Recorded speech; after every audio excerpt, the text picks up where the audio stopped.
Now, The Hunt Palmer Show. Waiting to rise again. You're listening to The Hunt Palmer Show. Brought to you by Corks, Cajun fried fish and shrimp on 104.5 ESPN Baton Rouge. This is the moment you've all been waiting for. Locking down the middle of the day. Live from the Raising Cane studio.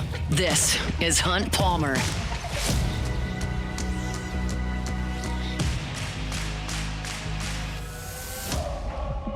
Hour 2, Friday edition of the Hunt Palmer Show, brought to you by Corks, Cajun fried fish and shrimp. One more hour left to go here on this work week for us. I hope that work week's in the rearview mirror. I hope you're planted at the box right now. If you're not, or you're still on the clock, appreciate you hanging out with us. We'll get you to the finish line. Preston Guy, usually with us in the first hour on Friday. I wanted to spend a lot of time on baseball in that first hour. We'll transition to football now as they get things started across the way at the box. Preston joins us on the Jim's Firearms Hotline. Preston, how are you?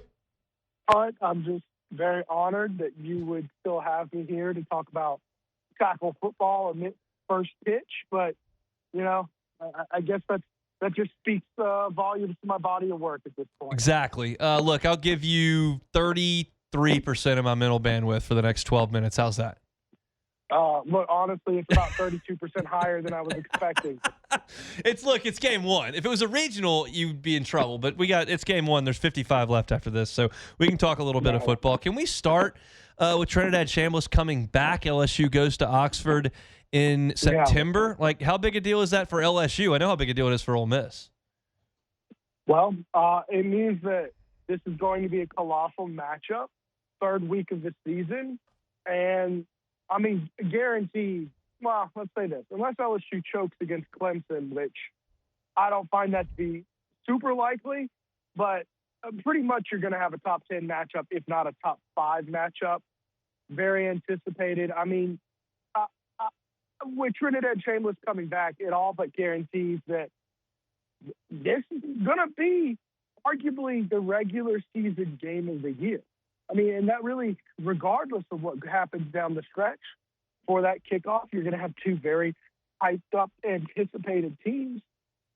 There's really not too much standing in the way from, disrupting the hype going into that game. And, it's a grudge match. It is a lot of bad blood. Ole Miss fans are every bit as mad as LSU fans ever were at Nick Saban. And, it certainly means a lot. There's going to be a ton of pressure. Losing to Ole Miss in that spot for Lane Kiffin would be a distraction for his tenure. Make no mistake about it. That will be noise around the program. They're going to be looking to avoid it at all costs. Well, now you're going to have to do it against one of the best quarterbacks in the country. Shift gears a little bit. How would you characterize how LSU's defense played in 2025? Well, at times they played very well. They were very good. I would say not elite. I mean, they looked like at times they might be an elite unit, but it just, it certainly wasn't enough to carry them against bad teams. And certainly, I think that defense was good enough to win a championship with. Most importantly, it's just you cannot be a 3-and-out machine on offense, which is what they were all year. I mean, you cannot go an entire regular season without scoring more than 25 points. That just, it kind of makes all the efforts of the defense futile. At some point, you're going to need to score 30-some-odd points, right? And against teams where, there were certainly times where the defense wasn't there. Texas A&M second half, most notably, they were just gassed. Also, it was a defense that lacked depth. We saw in the bowl game, they missed, I thought, 5 or 6 starters were out when Weeks was out. I mean, it just lost that eliteness to it. So I would say very good defense that needed depth. Do you expect them to be better on defense in 2026? Well, it's a very good question. I would like to see how a lot of these guys fit into their roles, right? How does TJ Daugherty fit into the fold, or is Davin Keys going to fend him off and be the starting linebacker? How recovered is Weeks? How's that defensive line looking as a unit? Not only getting after the passer, but are they clogging holes and opening lanes for them? And then how does Ty Benefield look at Star? I have a lot of questions before I would declare that. I was hoping we'd get a good look at them during spring, but that might not be the case. Yeah, Lane's not big on letting the media watch practice, and that is his prerogative. I have literally no criticism of that, but it does make our job a little bit more complicated, which is fine. That's why we're here, but that's just what I expect from him. I ask these questions because we know what the defense was in Jaden's last year, and we know what they were this past year. And I'm just curious. And everyone celebrated Blake Baker coming back, and I look at it and I go, they're certainly improved a lot, but I wouldn't call it a dominant defense because of what Ole Miss did, certainly what Texas A&M did, and at times what Alabama did. I didn't see them to be a dominant unit, and I'm just curious what your assessment is of that side of the ball as a whole, and how big a deal it is to keep Blake Baker around. I mean, keeping Blake Baker around certainly is a big deal. He's certainly a good defensive mind. I mean, look, a dominant or very good, whatever you want to call it. Yeah, I mean, they weren't 2011 LSU out there. They weren't, just this suffocating unit that just would not allow anybody to score. Now, if you're not a good offense, certainly you were going to have trouble scoring on this defense, right? But there were times where especially with players getting hurt, they'd show some kinks in the armor. And, I mean, look, Ole Miss beat LSU, but, I mean, what was I think it was, 29 points they hung up on LSU. It wasn't like they just were going up and down the field. Now, they got a lot of yards, but the defense made some important stops when it needed. I think that it was a step or two away from being that dominant defense when fully healthy, but I mean, ultimately, we're talking about a unit that was a top 25 unit last year. It was certainly good. Definitely, some of these NIL investments that they've made should help them. But I'm hesitant to say if they're going to take a step forward until I actually see it on the field, how it's playing out. Are you surprised Corey didn't go get anybody at corner and they just kind of kept with what they had, which is very talented, but I would suggest a little bit thin on numbers? Yeah, a little bit. But, you look at that corner spot, you got probably what might be the best 1-2 punch in the country in DJ and PJ, right? But that nickel spot, that's where I'm a little concerned. I guess you're going to go with Jakeem Jackson there, who you probably would have liked to see better performance out of him a year ago. But even so, you're talking about a veteran guy at your nickel spot. From all analytical, observational standpoints, it's a pretty good corner room. That's a very good corner spot that you're at there. I think that when we're starting to talk about, getting a better nickel guy, right, or getting some more depth, you're starting to get in the conversation of, I guess we just were so used to other position groups. Like, okay, well, you got the number one quarterback in the country, and then you got in a bright young Landon Clark, and, let's just add Hassan Longstreet. You were getting into that kind of spoiled conversations when you're there. So a little surprised, but they kept Haven Finney. That's a big deal. Yeah. Keeping an eye out for him. That's one of the reasons I'm sad we can't get a lot of practice is because we can't see young guys like that, how quickly they're going to get caught up to speed. But, I mean, it was one of those spots where you're good to go. The 5-star number one overall corner returning, and PJ Woodland, who gave you a lot last year. For sure. It's a talented group. There's no question. It's just a little bit light on numbers for my liking. And then last question here on the defensive side is pass rush. LSU just didn't rush the passer exceptionally well this year. You bring in Prince Will, obviously. Gabriel Elliford gets a little healthier. We'll see what Jordan Ross can do from Tennessee. But do you feel like they're going to be a little bit more dynamic and create a little bit more, as Blake Baker calls, havoc? Well, that's certainly the hope. I thought that the defensive line was good last year, but admittedly, the times they actually got the quarterback down on the ground were lacking at times, right? Of course, Prince Will, you mentioned him, bringing in the number one edge rusher in the country.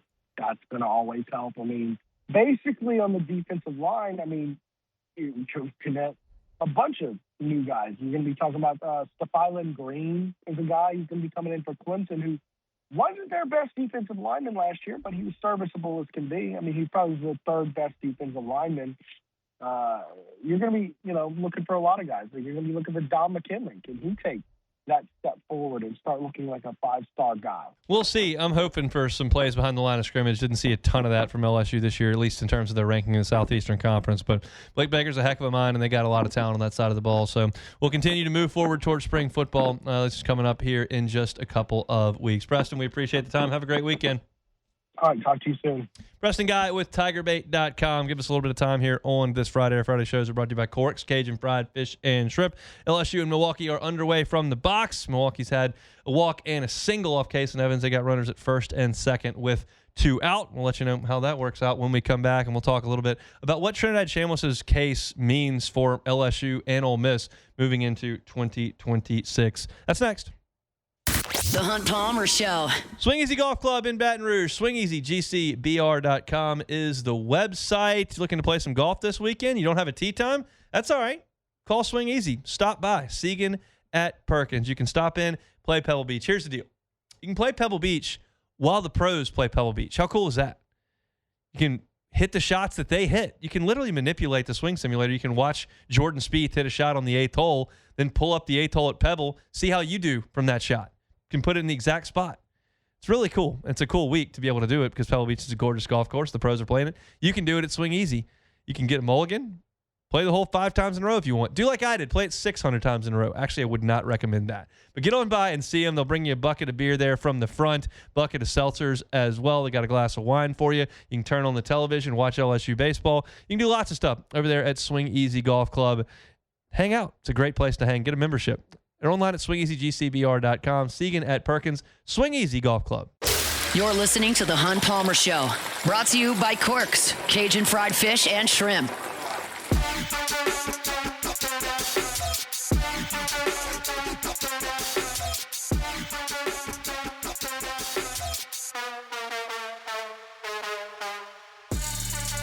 Shout out Corks, Cajun Fried Fish and Shrimp. Delicious jumbo Gulf shrimp, crispy, clean fried catfish. Got those shoestring fries, honey butter rolls, the hush puppies, all the sauces you could want. They got your classics, your tartar and your cocktail. I prefer the Cork sauce. I think it's awesome. Got a little bit of a kick, but it is delicious on that catfish and certainly on that shrimp. You want a po' boy? They got them overstuffed, fully dressed, delicious on that po' boy bread. Check the menu out, corksfishandshrimp.com. If you're looking for catering anytime soon, whether it's on a Mardi Gras float, Mardi Gras route, birthday party coming up, want to feed the office for a lunch and learn, whatever the case may be, Corks is happy to do catering in large bulk. Tailgating at the box. They got you covered. corksfishandshrimp.com. All right, yesterday, Trinidad Chambliss was ruled eligible by a court in rural Mississippi, Pittsburgh to be exact, town of, I'm told, about 300. And the judge, who went to Ole Miss for law school, said that Trinidad Chambliss was going to be eligible. I chuckle, and I said this yesterday. I don't mean it disparagingly or there's no jealousy. It would be the exact same if it happened in Louisiana. Exactly. And I don't know how big Trinidad Chambliss's tonsils were or how poorly he was breathing or how much sleep he lost or how bad the surgery is. I'm not an ear, nose, and throat doctor. I'm not a surgeon. I don't know any of that stuff. They laid it out. They said he gets an extra year. I do know that the rules in D2 and D1 are a little bit different. They didn't give him a medical red shirt there because they don't have those in D2. And, there's a lot of semantics, and I don't really care. If you don't pull for Ole Miss, if you're an LSU fan or a Mississippi State fan, or I saw some folks in Arkansas, you're going to say, this is ridiculous. NCAA's lost control. Ole Miss is cheating, da-da-da. And if you're an Ole Miss fan, obviously everybody hates, and none of it's all ridiculous. I don't care. The NCAA is not enforcing any rules. You got TJ Finley playing 117 years of college football. There are no rules. I've given up on rules. Why would anybody hold out for any hope of rules? The last team that didn't obey by the rules was LSU in basketball, and LSU lost its coach because of that. That's the last time the NCAA did anything to anybody. And I get that there's a little bit of frustration in LSU fans, but it is what it is. Trinidad Chambliss can play football this coming year for Ole Miss. They're going to appeal it to the Supreme Court. It's going to lose, and then he'll play. And it's a big deal. It's a big deal for Ole Miss. It's a big deal for LSU. LSU plays Ole Miss in Week 3. I'm just telling you right now, if LSU went to Oxford in Week 3 with Deuce Knight as Ole Miss's quarterback, I would feel pretty comfortable LSU was going to go in there and win. LSU playing Ole Miss in Oxford with Trinidad Chambliss at quarterback, I'm not confident at all LSU is going to win. It's February. we'll see. Everything will flesh itself out. I don't know everything there is to know about Ole Miss's roster. I just know that place is going to be a cauldron when LSU gets up there, and Trinidad Chambliss is really good. Here is what I take away from this. I watched Trinidad Chambliss in the Superdome with my own eyes in that game against Georgia, and he was so good improvisationally. And that, I think, is the takeaway here. Because I do believe very strongly that Lane Kiffin had a ton, the vast majority, to do with Ole Miss's emergence as one of the better programs in the SEC. Ole Miss fans that are very, very bitter would now suggest that, well, Lane Kiffin came, and yeah, he did some good stuff, but our collective was ahead of the game, and that wasn't really him. And Pete Golding came in and put the recruiting plan in place, and Lane cost us with bad decisions in big games, and Golding's defense is really good. And really, Lane was a piece of it, but we've got the majority of the thing that made this thing go, and he's gone, and we don't really care. Like, they would say that. I believe Kiffin drove this bus, okay? So taking him out of that, I think, is a huge deal. His offense, his play calling, his feel for the game, what made Ole Miss perennially a top 5, 4, 3, 2, 1 offense in the Southeastern Conference, that is big time on Lane Kiffin. And he did it with Trinidad Chambliss, and he did it with Jackson Dart, and he did it with Matt Corral, and he's done it with different quarterbacks wherever he's been, and he does that. And so taking him out of this equation is a big deal. But Trinidad Chambliss's ability to make plays improvisationally makes up for a lot of that, what I would consider to be a drop-off in play calling. I think they'll be worse in terms of their system and their play calling with this new coordinator who worked under Kiffin but went out to wherever he was, East Carolina, and came back, and now Kiffin and Weiss are gone. I think they're worse at offensive coordinator than they were with Kiffin and Weiss. But what can make up for not a great play call? A quarterback who makes a defensive end miss or makes a big-time throw or on 3rd and 8 runs for 21, just does things that aren't on the script. Kiffin had the script. Weiss had the script. They don't have the script as good anymore. They've got the actor that can make it work anyway. He's that good, I think. It's crazy because I sat here in this chair the week of LSU Ole Miss, and I said, okay, they got this kid from Ferris State, never played in the game this big in his life. I don't think that he'll be able to handle LSU's defense with Blake Baker the way that they're playing right now. I think LSU is going to be in great shape to go to Oxford and win that game because I didn't think the quarterback was good enough. And now that I've watched him play and seen him against LSU, against Georgia, twice, against Miami, I look at this now and I go, he's a difference maker. And oh, by the way, with Chambliss at quarterback, they got Kejuan Lacey, who's a star. Ole Miss has two of the best, most impactful 10, 12, 5, 15, two of those, whatever you want to call it. They got two of them at quarterback and running back. They're going to be touching the ball on every play. And it's a big deal. My belief is that Ole Miss will slowly deteriorate without Kiffin there. That's my belief. Not fall off a cliff. This is not, like I just mentioned LSU basketball. That coach left, his roster was gone, fell off a cliff. That's not happening at Ole Miss in football. They've got too much money to pay too many transfers, and they're going to figure that part out, and they're going to be functional. But let's be real, like they were really, really good and talented the last 2 years and 3 of the last 4 years. And that part is going to deteriorate because I think Kiffin was that big a deal with the offense and the operation. And look, I think Pete Golding's a good coach. I don't think that he scares me in Oxford. This next Ole Miss team could be that good. And the fact that LSU gets them in September when LSU is still figuring out their offense and theoretically Deuce Knight could be figuring out Ole Miss's offense. Instead, he's not. And you've got a guy who, in Trinidad Chambliss, who's run this system. And it's not Kiffin's system because he's not there, but it's a guy that worked for Kiffin. This is a big deal for LSU in week 3. It just is. And I think that LSU right now is less than 50-50 to win that game. And hear me out, because I got bashed on this on the internet. I'm not scared of Ole Miss. I didn't say LSU has no chance to win. I didn't say that this is a sure loss in September. Like, none of that.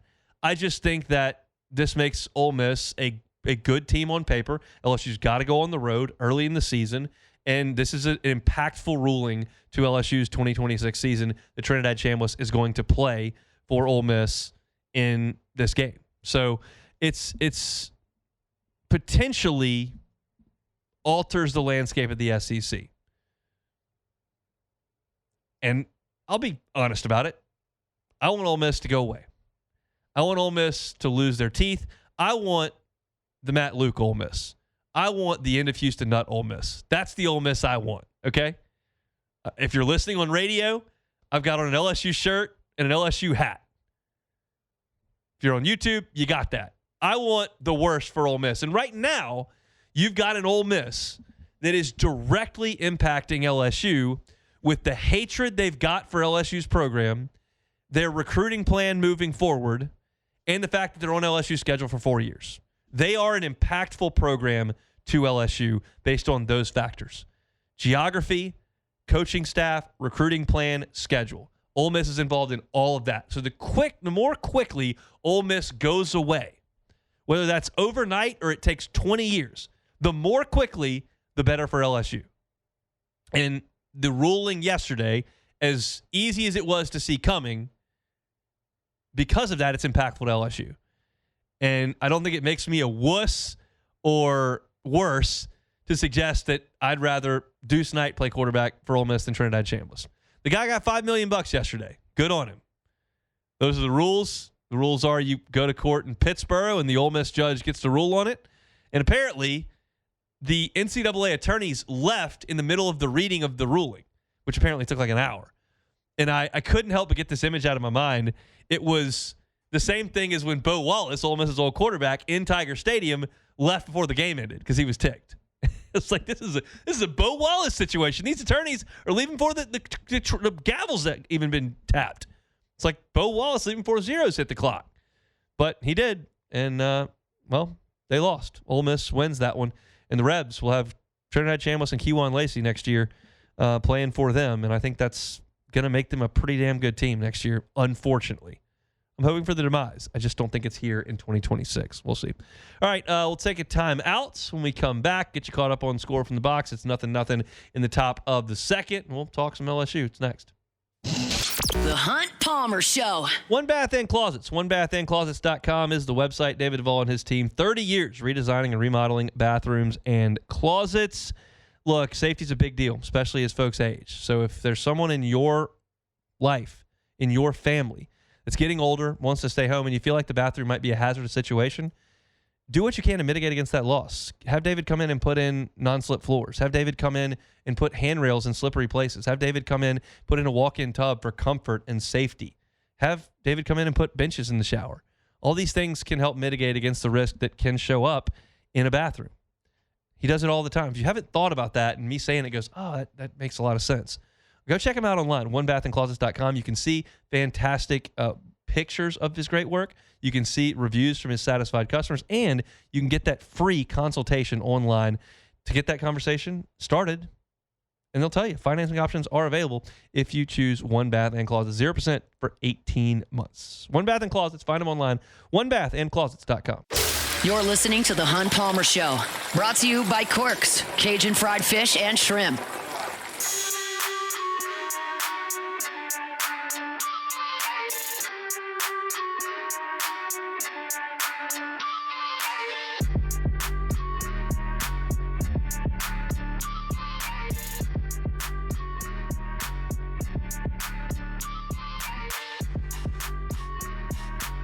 Strike three for Kason Evans. He dances around a leadoff single in the second. 0-0 after an inning and a half from the box. We'll keep you updated on that as we continue to move forward. If you'd like to listen, you can over on our sister station, Eagle 98.1. That's the flagship of the LSU Sports Radio Network. Let me tell you about my friends over at Fabry Chevrolet GMC. Fabry Chevrolet GMC. Make that short drive to St. Francisville. They're on Highway 61, or you can check out the entire inventory at FabryChevrolet.com. You know the Fabry family. 35 years in business in Baton Rouge. 3 locations, 5 brands, and they're thrilled as of October 1st to have taken over the Chevrolet GMC dealership in St. Francisville. So if you're looking for quality customer service, Fabry Chevrolet GMC. Looking for fantastic service after the sale, Fabry Chevrolet GMC. They accept all makes in the service department, so you can get on by there and see them no matter what. And, of course, if you're looking for a great buying experience, Fabry Chevrolet GMC. You can start that buying experience online because the entire lot is online at FabryChevrolet.com. And if you're looking for a truck, up to $11,000 off Silverados or 1.9 APR financing. Sierras on the GMC side, up to $13,000 off MSRP or 0.0 APR financing. They're online at FabryChevrolet.com, FabryChevrolet.com. LSU men's basketball on the road against Tennessee up on Rocky Top. Rick Barnes' team, another good team here. They're 7-4 in the league. They do not lose at home very often. They are 12-1 this year at home. It's another really, really good Tennessee team under a coach who puts out really, really good teams. Tennessee hasn't climbed that mountain yet, haven't reached the Final Four under Barnes, but they're very, very good, and they'll host LSU tomorrow at what is now the Food City Center. I'm going to call it Thompson Bowl Arena until I go, because the Tommy Bowl is way cooler than Food City Center. But that game is at 5 o'clock Central Time tomorrow. I'm not going to break this thing down significantly. I will tell you that Tennessee's best player is Nate Ament, who is a freshman, 5-star, top 5 player in the country. Going to be a lottery pick in this draft, I think, and he has finally found his footing. He had some issues coming out of the gate for them, and he's not very thick. He's 6'10", but he's growing into his body, and he's figuring it out. He had 28 against Ole Miss, and they went on the road to Rupp last weekend. He scored 29 points. They lost that game, but he really showed out on the offensive side. He's got a great skill set, and it's going to be tough for LSU to deal with Ament. I don't have an availability report that'll come out tonight. I don't know what the deal with Deon Thomas or Max McKinnon is. If they don't have either one of those guys, I wouldn't bet LSU if it was less than 20, because Tennessee is always under Rick Barnes going to play really good defense. And they do again this year. They're 35th in the country in defensive efficiency. They're going to be physical. They're going to be tough. They're going to be deep, and they're going to get all over you in that arena. And for LSU not to have their starting point guard against that kind of ball pressure and that kind of defense is a disaster. So I realize that there aren't a lot of y'all that are locked in on LSU at 2-9 in the league. But if you're looking to make a nickel, I think that this is one that could get away from LSU pretty quickly. I would suggest that Vegas is aware of that. Just going out on a limb. Vegas is probably aware of what happened on Tuesday night, and I think they'll be plenty aware of what Tennessee is capable of. But I don't like LSU's ball handling ability without Deon Thomas against this level of defense. And then, of course, we know what LSU is defensively. It's not very good. And the way Ament and that crew can score, it's just not a good matchup. Tennessee is very good. They're a threat to be in the top 4 in the SEC this year, and LSU is certainly not. So not going to go too much deeper into that. That's 5 minutes of LSU hoops tomorrow. They'll play Tennessee up in the Tommy Bowl. Probably a bigger story. Not probably. Bigger story. LSU in South Carolina tomorrow night in the Assembly Center. Late tip. It's a blackout. Can I give a thought on that real quickly? I'm not going to throw a riot here about what we're wearing to women's basketball games here, but that is South Carolina's color. Like, they're garnet and black. It is. I'm just not sure about that. I understand this. I understand that it's the biggest game of the year. It's a marketing opportunity. It's something different. You get shirts out there. You create some interest. Like, I understand the machine. But, like, what about purple shirts? Yeah. What about gold shirts? What about white shirts? With purple letterings. If white is the opposite of black, LSU could wear white at home. South Carolina would probably be in black. I don't get wearing the other team's color. Yeah. They don't. That one doesn't jive with me. But I'm an idiot. I'm the worst person when it comes to attire and uniforms. Apparently, everyone disagrees with me. I will if I get the opportunity. I'm going to ask Lane Kiffin about uniforms at some point, because we talked about this. We did. He went haywire with the Ole Miss stuff. I just don't know if that's his plan here. We'll see. I haven't gotten a chance to be in a press conference with him, but we'll make that happen. No matter what the fans are wearing, this is a big one. Here's something I love. It can be women's basketball. It can be baseball. It can be football, NFL, high school. I don't care. I like in sports when people don't like each other. In society, let's be civil. Let's get along. Let's be kind. Help your neighbor. I'm all about that. Manners, courtesy. In sports, which is not real life, I'm good. Don't like them. Hate them. Get mad. Get mean. Love it in the field of play, in the arena. Kim Mulkey, not a big fan of Dawn Staley. She shouldn't. Dawn Staley, not a big fan of Kim Mulkey. I love this. I like. If you ask me, Hunt, I think that makes sports so much better. Is a little negativity. We ain't talking, anything crazy, but just it has to be a little bad blood. It makes the rivalry even more. We don't need to be slashing people's tires in the parking lot. We don't need to be getting in fist fights. But if we got a little edge, we got a little intensity, I'm in. And that's what we got in this game coming up on Saturday. Here's the beauty of it. And this really goes back to what I talked about with baseball in the first hour. If LSU loses this game on Saturday by 15 points to South Carolina, it's not that big a deal. It would be a mental hurdle to get over if you see them again in the tournament. But, nothing that happens on the floor on Saturday night is indicative of what's going to happen in terms of winning a national championship. These two programs have ascended to a level, South Carolina and LSU, where they're here to win a natty, okay? We're not – to win the SEC's nice, give us the T-shirt, we'll put the trophy in the trophy case. That's all well and good. We want to win the national championship. And I think both of these teams think this year they got a chance to do that. And nothing that happens on Saturday night really matters in that grand scheme. It's just a chance to see how we stack up. And candidly, LSU hasn't stacked up with South Carolina. Caitlin Clark beat South Carolina, and that got LSU in the door to win a national championship. Remember it vividly.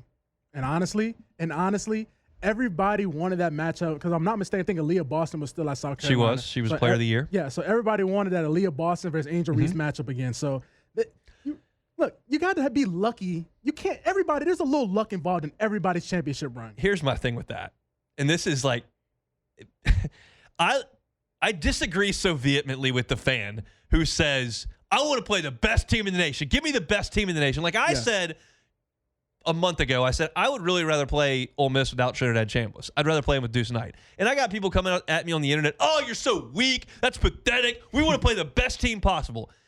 No, I'm kind of happy that Caitlin Clark knocked that South Carolina team out and LSU got to play. Nobody's taking Nick Saban's first Bama trophy off the wall because Colt McCoy got hurt. Nope. Okay? And you know what? We don't have a trophy down the street for the 2011 season because Oklahoma State got beat. If Oklahoma State ends up in that Superdome, turn out the frickin' lights. Yeah, We'd have crushed them, okay?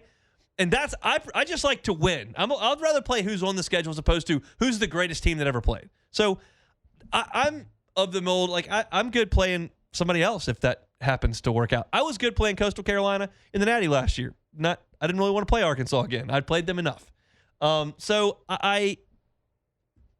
if you feel like LSU needs to get over that hurdle at home to feel better about it when it comes March, sure. But it's going to be an incredible environment in there. Maybe the best environment of any sport on campus this year. If you go for the school year, it's going to be men's basketball, nasty. no chance. Yeah. I don't think gymnastics has quite that kind of. Yeah, it's not going to be like it's that. because gymnastics, you're not necessarily playing against each other. No. You're rotating, and then the scoreboard goes on. This is physical, and so that's going to be a more intimidating environment than gymnastics. Baseball, I mean, if we get a super regional in here, and it'll be live. Somebody, it will surpass that, I'm sure. But football, what was the best football environment this year? I mean, Florida. Yeah, it would have to be Florida again because it went downhill after that. So, I mean, I think Saturday night's environment probably as good as Florida. No, it will be. And honestly, this is the best thing about it is because what you said earlier, both these teams know that their goal at the end of the day is a national championship. And both of them know LSU's in your way, South Carolina's in your way. There is no, you can look at USC and all these other schools, but they know in the SEC, South Carolina, LSU. They know at the end of the day, we're the two big dogs. We got to fight. And I think to put a bow on that, you'll know at 10 o'clock on Saturday night where you stand in the national spotlight. No, UConn's not here. No, UCLA's not here. I don't know all the best teams, but Texas isn't here, but LSU's already played them twice. You'll see where you sit when the tournament comes around. If LSU on their home floor gets beat by 18, that's bad. It's not looking good for March. If LSU can win this game, you can show up in the NCAA tournament whenever that comes. You're 1 seed, you're 3 seed. Lace the shoes up. All right, who we got? I'm ready. That's the way it goes because South Carolina is going to be as good as anybody. So going to be a huge environment on campus coming up on Saturday night. So that's your basketball segment for the day. Big Papa, Zach York, first home run of the season. If that was on your bingo card, you can cash that ticket. Zach York goes deep into the right field seats, and no doubter LSU leads 1-0 over Milwaukee. We'll come back and close it out on this Friday on the Hunt Palmer Show. The Hunt Palmer Show. First American Bank and Trust. First American Bank and Trust. You need to do business with a local bank. First American Bank and Trust. Well, why would I do business with a local bank? That sounds like a mom and pop shop down the street. Well, I'll get to that in a second. But you want to do business with a local bank because these are people that live in your community, they work in your community. The decisions that are made by First American Bank and Trust are made right here in Southeast Louisiana. It's not made in some Washington, D.C. headquarters. It's not made in Seattle. You're not just a line item. You're a local business to a local bank. So if you're looking for a commercial loan, First American Bank and Trust needs to be your first call, the branch you walk into. And you can get to one just about anywhere you are in Southeast Louisiana, whether you're in St. Tammany or Tangipahoa up I-12, St. James, St. John, Lafourche, Terrebonne. You're in Dutchtown or Jones Creek, right outside of Baton Rouge. I saw one in Metairie when I was down there last month. They're everywhere in Southeast Louisiana because there's 25 of them. And that means they've got the resources to help you out with your personal loan, with your commercial loan. Trust First American Bank and Trust. That's First American Bank and Trust. You're listening to The Hunt Palmer Show. Brought to you by Corks, Cajun Fried Fish and Shrimp.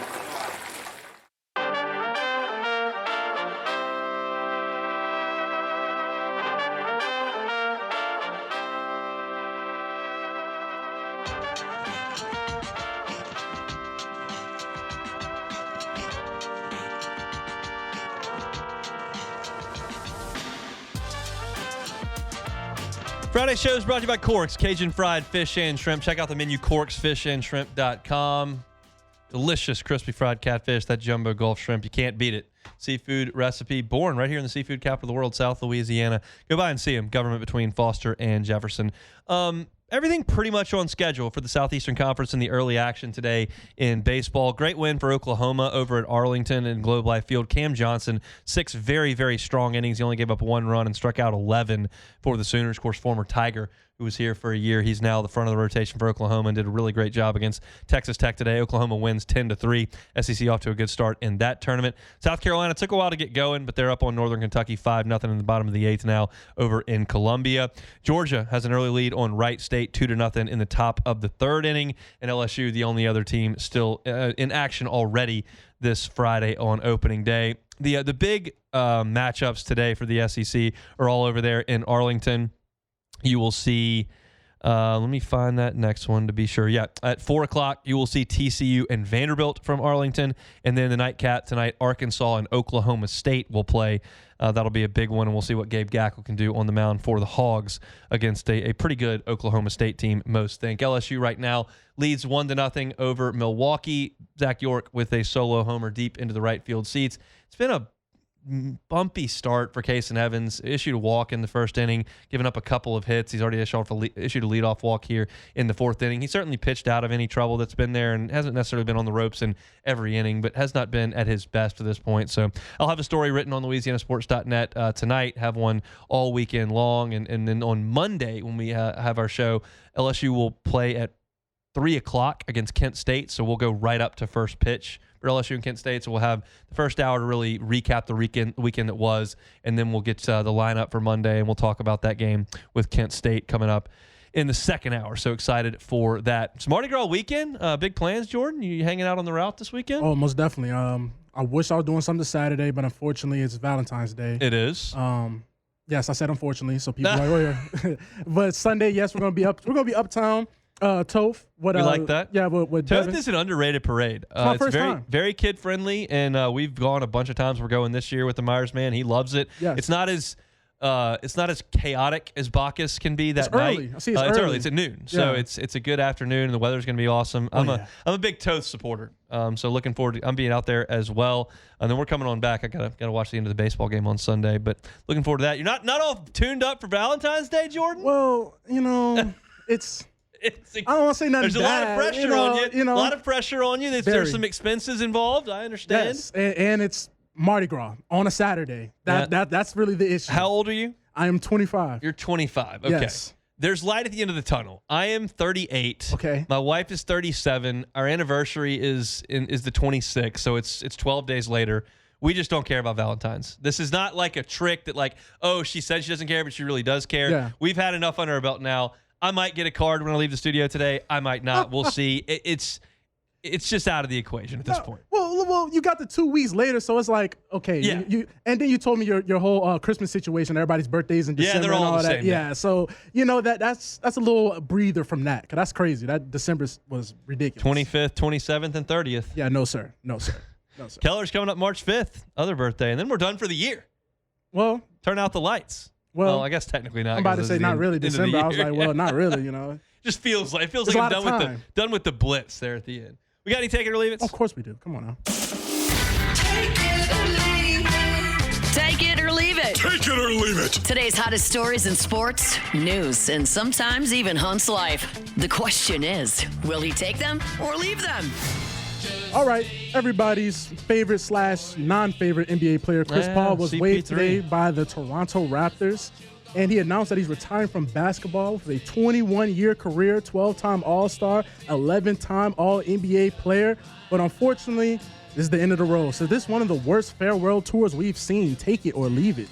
Wasn't great, but I'll leave it because it was not. It didn't involve like real drama. It was just like locker room drama. Yes. Which you can live with. I'm curious for you, Pelicans guy, yes, / Hornets guy, if we're going to CP here. Grew up watching. If I had to rank, 1 is the most hated, 3 is the least hated. And the 3 are Anthony Davis, Chris Paul, and Zion Williamson by the fan base. 1 is the most hated, 3 is the least hated. How would you rank them right now? AD, Chris Paul, Zion. Okay, Zion's on the team. Yeah, just because he's on the team, and it's a weird subsection of the fan base that still believes that year 8 is gonna Sounds like you're not in that. Yeah. subset. Oh, come on, man. I've been out here for about 2 years now. I've been anti-Zion for about 2 years. I didn't rip the jersey off my. Listen, man. After started doing the Pelican scoop, I'm too involved with the team, so I dislike Zion at this point. So no, he has too much redemption aspect. Like, people believe that he can turn around. I'm not one of those, so no. It's Chris Paul, one of the best point guards of all time. No question. Just didn't climb the mountain. It's Karl Malone, it's Charles Barkley, it's Dan Marino, it's Barry Bonds. It's a lot. It's a long list. It's not easy to win it. And he probably, based on the merit of his play, deserved it. Who got hurt when he was in Phoenix? Did he get hurt? Well, he got hurt. Somebody got hurt in Game 7. Well, I just remember against the Suns, Giannis and them came back down when they were down 2-0. So Giannis just became Giannis. He got hurt in Houston. Or maybe it was the Clippers. And he got hurt. He got a lot of. Him and Blake Griffin got hurt multiple times in the Clippers, and then he got hurt in Houston. I feel like somebody got hurt in a Game 7, like early, he got hurt. He was on the Rockets, and he like pulled his tore his hamstring or something like that. So no. The NFL has won its grievance against the NFLPA to stop making the annual report cards. I saw that. Per Adam Schefter, an arbitrator determined that the NFLPA their conduct violated the CBA, so a billionaire's getting their feelings hurt. Take it or leave it. Take it. This is so pitiful. We're embarrassed that somebody says we have the worst kitchens. We're embarrassed somebody says we have the worst flights. We're embarrassed somebody says our training camp facilities are bad. Well, then make them better. Get them better. Here's my thing. I don't feel bad for the mega billionaires, okay? Never. Because you have an out here. Your out is sell the team because they're all worth like $5 or $6 billion. Literally. So that's what. If you're not doing a good enough job, I want to know about it. And in the MLB, I know about it because you're not spending on the roster. In the NFL, the only way I know about it is that the players say this sucks, and so I think you should be put on blast. I am, and trust me, I understand. I'm self-aware here. These are wildly successful people, so don't take this out of context. But these broke owners, they are basically need to step up or step out. Literally. Okay. How hard is it to make sure we have good cafeteria food for your professional football team? It ain't hard.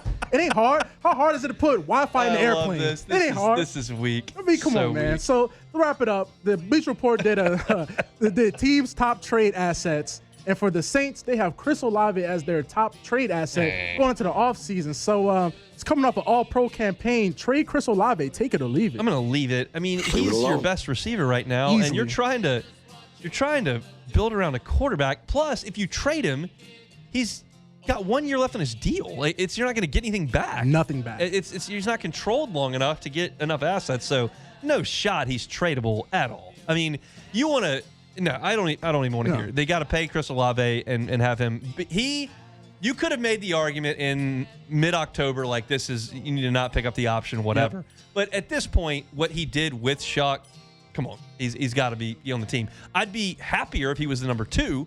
But you got to have him. You got to have him on the roster. So no trade. That's it for take it or leave it. All right, that's it for us. Our Friday shows are brought to you by Corks. LSU leads 1-0 against Milwaukee. They're playing in the top of the 4th inning. 2 outs. Case and Evans trying to dance out of a little bit of trouble once again.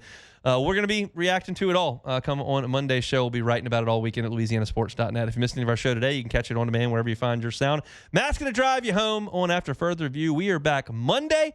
Have a great weekend, everybody. The Hunt Palmer Show. Highland Insurance Group, HighlandIG.com. HighlandIG.com. Jonathan Carbo and his team are fantastic folks to work with. They want to wish everybody a happy Mardi Gras. So many clients down here in South Louisiana. And just a reminder, you just want to make sure that your property policy is ready for when hurricane season comes around. It seems silly sometimes to talk about hurricane season in February. It's not, because it's coming. And the last thing you want to do is just neglect things. And then when that storm season rolls around here in this part of the world where we have significant issues with it, after the storm goes through, okay, what am I covered for? This is a great time, a low-stress time to look at it. Say, hey, do I have the right valuation of my building? Do I have the right deductible on named storm? Do I have the proper business interruption number? How did I get to that number? All these things should be talked about. And if all of you've looked at is the premium on your policy, get a second pair of eyeballs on it. They're technical experts at the Highland Insurance Group. You can see them statewide in Louisiana. They're online at HighlandIG.com, HighlandIG.com.